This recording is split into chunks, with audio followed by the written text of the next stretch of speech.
আসসালামু আলাইকুম। সবাই কেমন আছেন? আশা করি সবাই অনেক অনেক ভালো আছেন। আজকে আমি তৈরি করব ফুলঝুরি পিঠা। এভাবে ফুলঝুরি পিঠা তৈরি করলে যেমন খাস্তা হয় তেমন খেতে হয় অসম্ভব মজা। আর এভাবে ফুলঝুরি পিঠা তৈরি করে প্রায় 6 থেকে 7 মাস পর্যন্ত কিন্তু সংরক্ষণ করতে পারবেন, একদমই নষ্ট হবে না। এখন কথা না বাড়িয়ে দেখে নেই আমি কিভাবে এই ফুলঝুরি পিঠাগুলো তৈরি করছি। এই পিঠাগুলো তৈরি করার জন্য প্রথমে এখানে আমি কিছুটা পরিমাণ চাল ভিজিয়ে রাখছিলাম আগে থেকে। এখানে আমি কিরকম করে চাল ভিজাইছি একটু বলে দেই। 1 কাপ পরিমাণ পোলার চাল আর 1.5 কাপ পরিমাণ সেদ্ধ ভাতের চাল দিয়ে 2 ঘন্টা আগে চালগুলো ভিজিয়ে রাখছিলাম। আর এখন একটা ব্লেন্ডার জগে দিয়ে খুব ভালোভাবে ব্লেন্ড করে নেব। অবশ্যই এখানে পোলার চাল দেওয়ার চেষ্টা করবেন, এতে করে কিন্তু পিঠাগুলো ভাজার পরে খুব সুন্দর একটা ঘ্রাণ আসবে আর অনেকটা ক্রিস্পি হবে। আর এই তো দেখতেই পাচ্ছেন খুব ভালোভাবে আমি মিহি পেস্ট করে ব্লেন্ড করে নিছি। ঠিক এইরকম ভাবে ব্লেন্ড করে নেবেন, একেবারে পাতলাও না একেবারে ঘনও না, আর একদম স্মুথ ভাবে ব্লেন্ড করার চেষ্টা করবেন। এখন এখানে দিয়ে দিব আমি চিনি। মিষ্টির পরিমাণটা আপনারা আপনাদের পছন্দ মতো যে কোনোভাবে বাড়িয়ে বা কমিয়ে দিতে পারেন।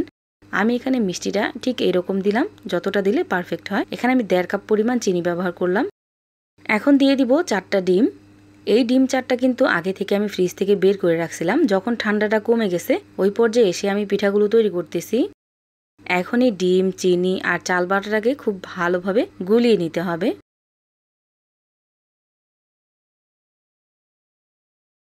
যতক্ষণ পর্যন্ত এই পর্যায়ে এসে চিনি আর ডিমটা মিক্স না হচ্ছে ততক্ষণ পর্যন্ত খুব ভালোভাবে মিশিয়ে নিতে হবে।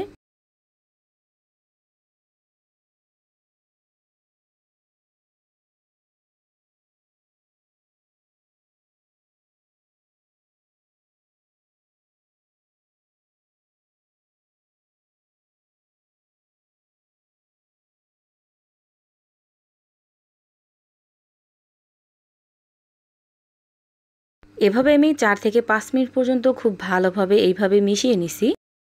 এখন এখানে দিয়ে দিব আমি 1/2 চামচ পরিমাণ লবণ। 1/2 কাপ পরিমাণ দিয়ে দিলাম এখানে ময়দা। এখানে চাইলে আপনারা আটাও কিন্তু ব্যবহার করতে পারেন। এখন সবকিছু খুব ভালোভাবে আবার মিশিয়ে নিতে হবে। এই পিঠা তৈরি করার মূল কাজ হচ্ছে খুব ভালোভাবে মিশিয়ে নেওয়া। যত ভালোভাবে মিশিয়ে নেবেন পিঠাগুলো কিন্তু ততটাই পারফেক্ট হবে।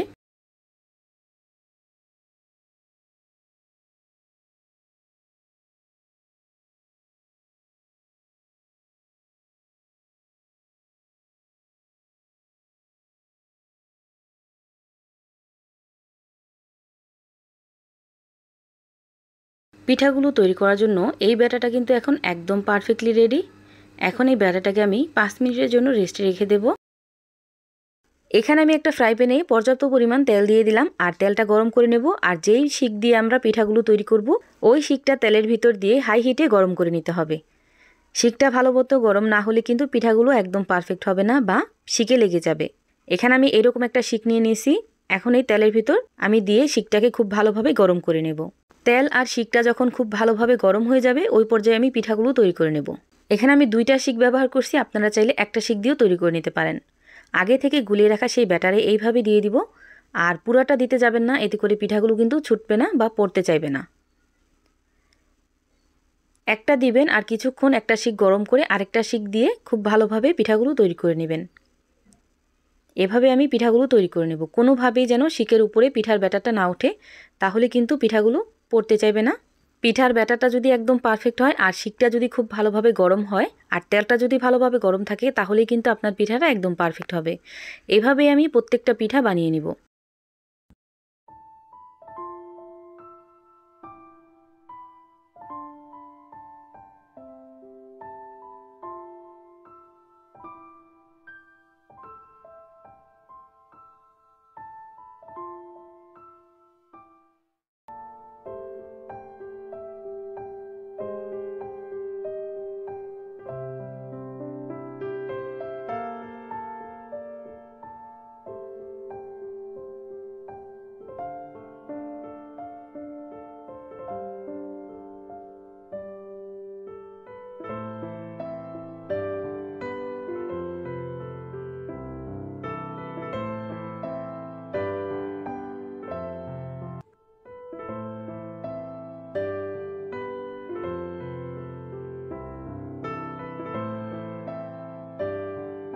এখনও যারা ভিডিওতে একটা লাইক দেন নাই প্লিজ একটা লাইক দিয়ে ভিডিওটা কন্টিনিউ করবেন। এভাবে আমি সবগুলো ফুলঝুরি পিঠাই তৈরি করে নিছি। আর এই তো দেখতেই পাচ্ছেন কতগুলো পিঠা হয়েছে মাশাআল্লাহ। এই ফুলঝুরি পিঠাগুলো একটু ঠান্ডা হলে দীর্ঘদিন পর্যন্ত শুকনো একটা কন্টেনারে ভরে সংরক্ষণ করতে পারবেন, একদমই নষ্ট হবে না। এখন আমি এখান থেকে একটা পিঠা আপনাদেরকে ভেঙে দেখাচ্ছি যে কতটা পারফেক্ট হয়েছে আর কতটা মুচমুচে। সবাই ভালো থাকবেন, সুস্থ থাকবেন। আল্লাহ হাফেজ।